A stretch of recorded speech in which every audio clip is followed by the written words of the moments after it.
Beat-em-ups are seeing a resurgence in recent years, and I'm all for it. Since the days of Double Dragon 2 on the NES, I've been hooked on the genre, and gamers have been lucky to have some standout titles like The Bouncer on PS2, Fighting Force, and Streets of Rage. Fading Afternoon is a beat-em-up, but it's driven by a strong and solemn narrative. What's it like? Get your bag, tie up those shoelaces, and prepare to fight as we review Fading Afternoon on Nintendo Switch. Before we return to Civvy Street, would you mind liking and subscribing? It brings great honour to What's It Like, and I can't thank you enough for doing so.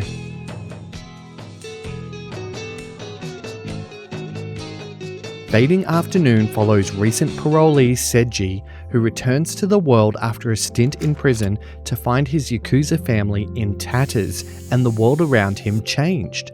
Seiji must navigate the world and reassert his family's dominance, establish his own following, and find his place again in the world. On top of this, Seiji is battling an illness that reduces his health the further the game progresses, and this illness is used as motivation for the player. Should you throw caution to the wind and be a man of violence, or do you do your best to prolong your life? The game is well written and fleshes out Seiji's backstory with flashbacks and exposition, and it's almost best approached as an adventure game, peppered with fighting set pieces rather than a straight beat 'em up. This isn't really a bad thing, as the narrative kept me engaged despite stumbling around on my first playthrough, but a little bit more on that later. The game follows a time management format, allowing you to only visit a couple of locations a day or do a set number of activities. While usually limiting players' actions can be a frustrating game mechanic, in Fading Afternoon it acts almost similar to Stardew Valley's stamina system, and it also makes sense as you are inevitably marching towards a conclusion one way or another. There is only one frustration I had to overcome with Fading Afternoon, and that is that the game doesn't really give you a lot of direction on what you should be doing, or really, no direction at all. In my first playthrough, I just spent a lot of time fighting other Yakuza families, thinking that's all there was to the game. But by starting fresh again, I uncovered the narrative by regularly visiting the head of my Yakuza family and visiting recently unlocked locations. The game's narrative, once exposed, then had me hooked, wanting to know what happens next. Controls work well on the Switch, and your first brawl acts as a tutorial teaching you the way the system works. Seiji is more of a blunt instrument in combat. Instead of finesse and martial arts, fights boil down to wild street brawls and tactics like tackling people to the ground and using heavy kicks to just drop enemies. I really liked this approach to combat because I felt it was a bit more wild and desperate, like an actual fight, rather than a Hollywood style of choreographed pugilism.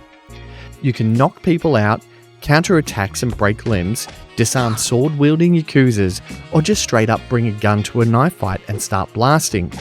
If you take enough enemies down, you'll be given a hint as to where their leaders may be located, and you can defeat them to secure more territory for your family. I never tired of running into trouble, and for those who enjoy the combat as much as I do, there is a challenge and endless mode where you can compete for supremacy against other Yakuza families.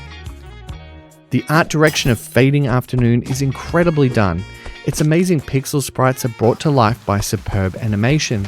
Civilians hurry through busy streets, the trains are crowded as Seiji travels from location to location, and each setting is unique.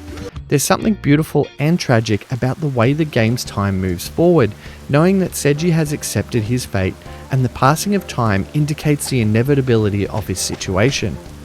You can slow down the march of death by fighting less, eating food, and avoiding smoking, essentially just listening to the doctor's orders. You can play ruthlessly or tactically. Each way moves you forward to one of the 8 different endings, which I won't spoil here. Another outstanding feature of the game is how it uses its soundtrack to immerse you in the world of Fading Afternoon. Solemn acoustic guitars give you a sense of isolation and alienation when you're first released from prison.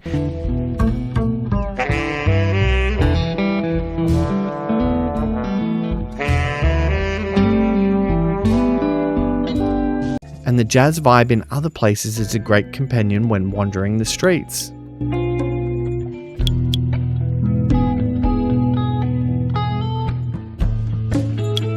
It manipulates your emotions to feel sympathy for bad people or just to enjoy the raw pugilism of viciously punching on with reckless abandon.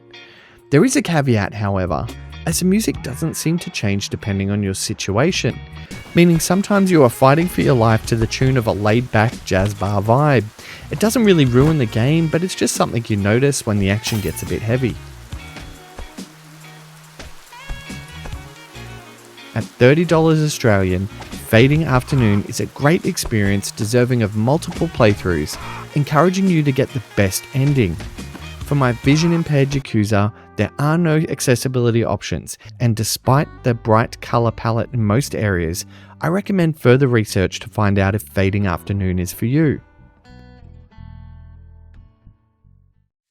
Fading Afternoon is a great game waiting to be discovered by fans of the genre. Its lack of instructions to progress the story risk alienating the less patient gamer at the start, but those who stick with it will uncover an intriguing narrative, exciting and brutal hand-to-hand combat, and will want to play it again to right all the wrongs they did in the first playthrough. It's a gripping, brutal, and well-executed game that is well worthy of your time. So, what's it like? Fading Afternoon is like Yakuza, crossed with Double Dragon.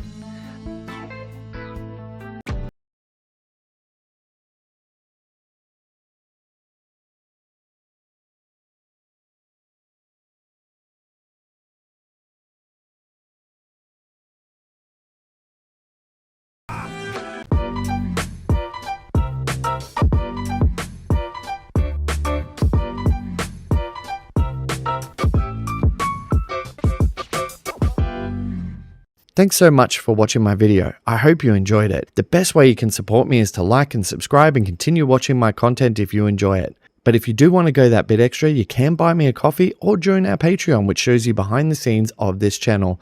Thanks again.